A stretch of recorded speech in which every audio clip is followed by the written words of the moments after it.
Ashe, Ashe, and grand rising again to you all, my beautiful people. Yes, you all my highly enriched melanin people, you the Earth's original and organic humans, aka my fellow Africans. It is I, the Mystic Philosopher, and yes, it is evident that I'm still here on this side of reality. And welcome back to the Mystic Peace, talking again under 15 minutes with I, the Mystic Philosopher. And this is episode 22. Now back to the topic of discussion, stress on the mind, or more correctly, the impact that this thing called stress has, or is having on this thing that we humans called, the mind. So I ended my last talk by pointing out, from my perspective, of course, some of the things that most people want, while reaffirming my point that this thing called this thing called want is not a good thing. That this thing called want is the root of all evil. That this thing called want is the root of all stress. That in all practicality, I pointed out that in all practicality, want is equal to money, which is equal to stress, which is equal to unhappiness. You remember, please see previous episodes, because I'm building up on something here. In fact, from my perspective, if or when all things are considered, one will discover that everything that has to do with this thing called money involves stress and has to do with stress. But on this, I will have much more to say and explain, so that those of you that don't get it, or might not get it, might get it and understand the facts in what all the facts and all the truth in what I've just said. But more on that at another time. And so I would like to continue this my trend of thought by saying that from my perspective, want is like the grave. It cannot be full, it cannot be filled. Yes, want is like the grave. It cannot be filled. It cannot be satisfied. That want only produce, I want to continue by saying that want only produces more want. If or when we are infected with the disease called want, we cannot be satisfied. A human that is functioning from the paradigm of want cannot be satisfied. And if or when we cannot be satisfied, then we cannot claim our natural birthright. We cannot be happy. And to quote the late Bob Marley, just to borrow a quote from one of his songs, he said, and I quote, "No, you get what you want. Do you want more?" Unquote. Just for a moment, think of all the people that you know that got what they want or what they wanted. And then immediately after getting what they want, they began to want again. And it doesn't matter what it is or what the subject is. They want more. For example, a human or a person, if you will, that is functioning from the paradigm, from this paradigm or this thing called want, will sow the seed of want for $100. Just I'll give you some examples. You can do your own thing. But as soon as the $100 manifests, he or she will almost immediately again sow the seed of want for $1,000. Then $10,000. The seed is being sold for $10,000. Then $100,000. Then $1 million. Then $10 million. Then $100 million. Then $1 billion. And you can go on and on and on. It never stops. They just keep wanting and wanting. But the evidence will show that a human or a person that is functioning from the paradigm of this thing called want cannot be satisfied and will never be satisfied. And as such, he or she is not and cannot be happy. And if at all you are not happy, this Grand Rising, if you maybe waked up and is watching this thing, this Grand Rising, and you are not happy, just ask yourself, what do I want? Just like how our basic activated common sense will tell us and affirm to us and for us that darkness and light cannot occupy the same space at the same time. Want and happiness cannot occupy the same space at the same time either. It is either one or the other. Just ask yourself, why are there so many so-called rich, and I use the word so-called because I will be talking about these people even more, so-called. I intentionally use the word so-called rich because I will prove to you that they are not really rich people. But then we'll talk later about that.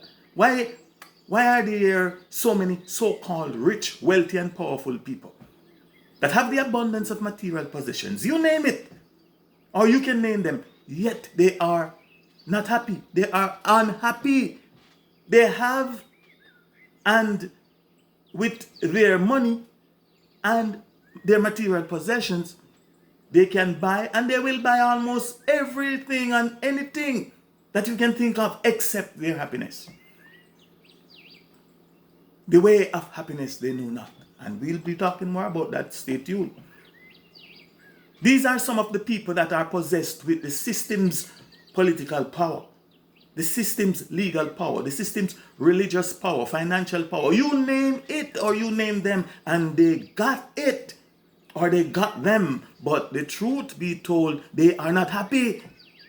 They are some of, if not all of, the most unhappy, the most miserable, the most unapproachable, and sometimes the most repugnant and disgusting shell of a human that may be walking upright. But they are not happy. They aren't happy with all their money and their so-called material wealth. You don't even want to encounter them. And all when it is evident that some are old, some of these people are old, sick, and are dying. And all when it is evident that they are the living dead, because you can see them, they're shell, living dead. They want and are wanting more. All when it is evident that some of these people are useless to the world of reality. They still want to hang on to power and wanting to stand in the way of the youths whose time it is to live, whose time it is to experience and enjoy their youthfulness and fulfill their own destiny. These old whatever are standing in the way, hanging on to power, and with their unhappiness, and standing in the way of youths. Do you know how some cultures, do you know how they have to get some of these so-called rich and wealthy and powerful people to die? Or to let go? Or if you prefer, to go to sleep, or if you prefer again, you know what they have to do and how they have to do to get them stop wanting? They have to put dirt in the water and let them drink. And so they feel or believe that they are taking their land with them. Yes, there are cultures that does that. You can research it. To make them feel like they're still holding on to their lands and their properties. The same thing if they have money and they won't let go. Someone would put it in the water, and as soon as they drink the water, then they go, because they think they're carrying their money with them. And so I'm here to tell you, my melanin people, my African people, my fellow natural, native, earthly humans, you the earth's original and organic humans, that you should not be deceived by these people, by them. I have a song called Don't Envy the Rich, or the famous My Youth. Check out some of my songs. Don't even waste your time and watch or look at them as examples or as model of so-called success and happiness. They're not. But just allow them. We should learn. When you understand what I'm trying to say to you, you should learn, right, to just let them be and let them perish from their paradigm of wants. Let us not get caught up in that cycle of wants. But much more on this point at another time. So much I want to say. Another practical example of how destructive a disease this thing called want is. A man or woman that is functioning from the paradigm of this thing called want will sow the seed of want for a man or for a woman. They say, in other words, a man will say that he wants a woman. For example, there's a song, I remember an old festival song that says, I want a woman. I want a woman for jam. Or a woman may say, I want a man. He may even go as far as to say that he wants a good woman or that she wants a good man. And guess what? As soon as the man or the woman manifest, he or she sow the seed again. And this time, one woman can't satisfy, or one man can't satisfy me. And so the list start to add up. Want one for this, one for that, one for that. Yes. Want again. And the third and final example that I will give at this time is of a human or a person that is functioning from the paradigm of want, that will sow the seed of want for a house. In fact, first he or she, while starting out, if you will, just wanted shelter, a place to be safe, a place to live comfortably. Maybe just a basement, to live in somebody's basement or in a basement apartment, if you will. Then when that manifests, they say, they now want to step up to an apartment.